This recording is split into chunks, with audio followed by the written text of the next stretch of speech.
Assalamualaikum warahmatullahi wabarakatuh. Nah, perkenalkan, saya Faizatul Maulida dan di samping saya ini ada Mbak Hani.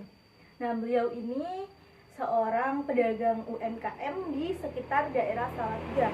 Nah, boleh tahu nih Mbak, apa yang Mbak sekarang ini tekuni dan perjualbelikan pada sekarang ini? Saya itu memproduksi salad sayur. Nah, untuk diperjualbelikannya sendiri itu setiap hari Minggu di JB. Ya. Selain di JB juga, saya membuka open pre-order setiap 1 minggu, nanti itu di PO. Berarti beliau ini seorang pedagang salad sayur di JB atau biasanya itu di Pasar Tiban. Selain di JB juga Mbak Hani ini biasanya open pre-order ya. Terus sebelumnya ini Mbak Hani itu udah mengetahui dari kehalalan dari suatu produk apa belum? Sudah sih, tapi untuk pengetahuan lebih mendalamnya masih kurang. Nah, jadi kehalalan suatu produk itu sangat penting. Jadi kehalalan suatu produk itu bukan hanya tentang bahan-bahannya itu tidak mengandung keharaman, akan tetapi juga dari pengelolaan, dari penyajian, dari pendistribusian itu juga menjadi salah satu kunci untuk kehalalan produk tersebut. Nah, halal dari suatu produk itu sudah disebutkan sebanyak 51 kali dalam Al-Quran dan terbagi dalam 5 surat. Terus dari produk halal ini, zat yang diharapkan dari produk halal itu ada beberapa. Misal kayak satu itu bangkai. Nah, bangkai itu sesuatu yang sangat diharamkan, bangkai yang dari darat. Akan tetapi bangkai yang dari laut itu diperbolehkan. Seperti bangkai yang dari darat itu seperti ayam tiren. Mbak pernah dengar nggak ayam tiren itu apa? Pernah, tapi untuk pengetahuan lebih mendalamnya masih nggak tahu sih. Jadi ayam tiren itu ayam yang mati kemarin. Dari ayam yang mati kemarin itu bisa dikatakan bangkai. Jadi sangat tidak diperbolehkan dalam syariat Islam. Terus ada darah. Nah, darah ini juga termasuk zat yang diharamkan.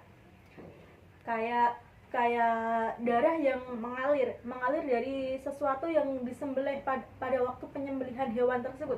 Nah, dari darah yang mengalir dari hewan penyembelihan itu sangat diharamkan untuk dikonsumsi, kecuali darah yang menempel pada daging. Nah, darah yang menempel pada daging itu tidak apa, tapi darah yang mengalir itu sangat diharamkan.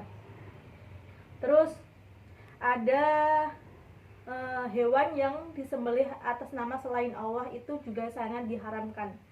Nah, terus hewan yang tercekik, hewan yang terpukul, dan hewan yang ditanduk atau diterkam oleh binatang buas itu juga sangat diharamkan. Dan tak lupa juga yang paling kita sering dengar itu adalah babi ya Mbak ya. Babi itu sudah sangat-sangat jelas diharamkan dalam syariat Islam. Nah, pernah nggak Mbak ini kalau beli sesuatu, beli jajanan itu membaca ingredients atau komposisi dari jajanan tersebut? Enggak. Jadi babi itu sangat diharamkan. Jadi kalau kita membeli sesuatu, membeli jajanan itu sangatlah kita teliti untuk membaca ingredients atau komposisi tersebut. Kayak misal nama babi itu bukan hanya yang paling kita dengar itu kan khinzir dan pig. Nah, khinzir itu kayak di dalam bahasa Arab dan pig itu dalam bahasa Inggris. Nah, jadi nama babi itu bukan hanya itu. Jadi nggak mungkin kalau di ingredients atau di komposisi itu namanya itu khinzir atau babi, akan tetapi bisa dinama lainkan nama babi tersebut. Nah, dari kehalalan produk ini memiliki otoritas sertifikat keamanan untuk kehalalan produk. Nah, terus apakah produk yang dijual belikan oleh Mbak Hani ini apakah sudah bersertifikat halal atau belum? Untuk hal sertifikat seperti itu belum saya proses. Nah, jadi sangat penting sekali ya untuk kehalalan suatu produk itu. Nah, jadi kita bisa mengajukan kehalalan suatu produk itu dari 3 otoritas keamanan. Ya, yaitu yang pertama itu Kemenak BPJPH atau biasa disebut Badan Penyelenggara Jaminan Produk Halal. Nah, BPJPH ini biasanya bertugas untuk memberikan pelajaran dan perlindungan bagi masyarakat yang beragama Islam. Nah, ada juga Badan POM atau biasa kalau di produk-produk itu tertulis BPOM gitu kan. Kalau belum BPOM mesti berbahaya. Terus ada juga MUI. Nah, MUI pasti sering nggak asing terdengar. Kayak MUI itu Majelis Ulama Indonesia. Nah, tugas MUI ini melakukan penelitian dan pengkajian secara seksama dan menyeluruh terhadap produk-produk bahan olahan tersebut. Nah, pernah nggak Mbak mengikuti berita viral kayak yang itu gacoan?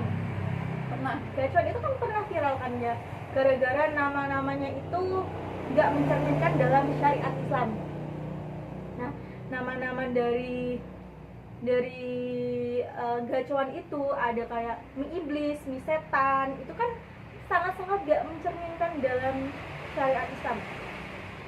Terus MUI inilah yang membantu menghalalkan dari mie tersebut, asalkan produk tersebut itu mengganti nama sesuai dengan syariat Islam.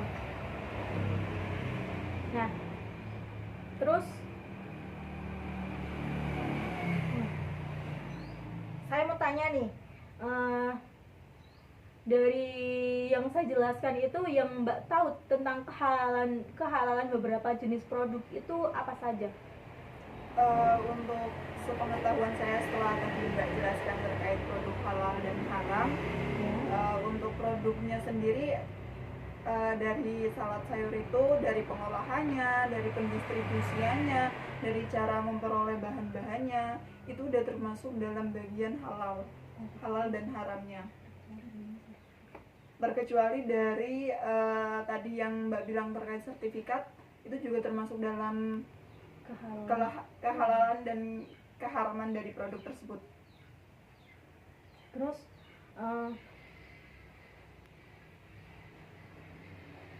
yang Mbak tahu tentang zat haram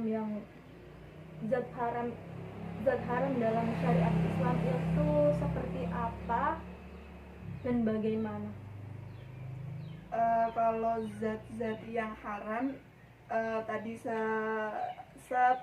sepahamannya saya itu seperti daging babi, terus ada darah, ada bangkai, ada ayam tiren, terus ada penyembelihan hewan tanpa menyebut nama selain nama Allah dan lain sebagainya. Ya, itu juga termasuk zat yang diharamkan dalam syariat Islam. Nah, itu banyak. Itu ya.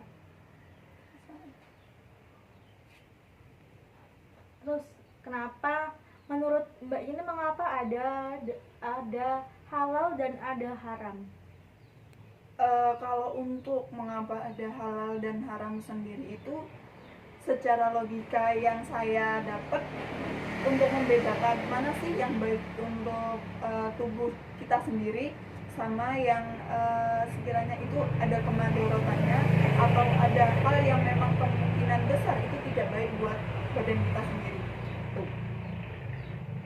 Jadi halal dan haram itu sangatlah penting karena di Indonesia ini kan mayoritas itu kan umat yang beragama Islam. Jadi kehalalan suatu produk itu menjadi prioritas bagi kita.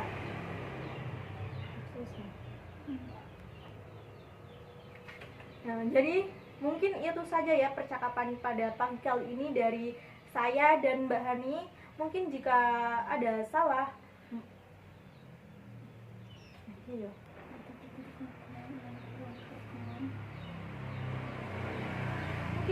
Jika ada tutur kata yang kurang berkenan, mohon dimaafkan. Wassalamualaikum warahmatullahi wabarakatuh. Sebelumnya saya ucapkan terima kasih kepada Mbak Hani yang sudah meluangkan waktu untuk penyuluhan produk halal pada pagi kali ini. Oke, sama-sama.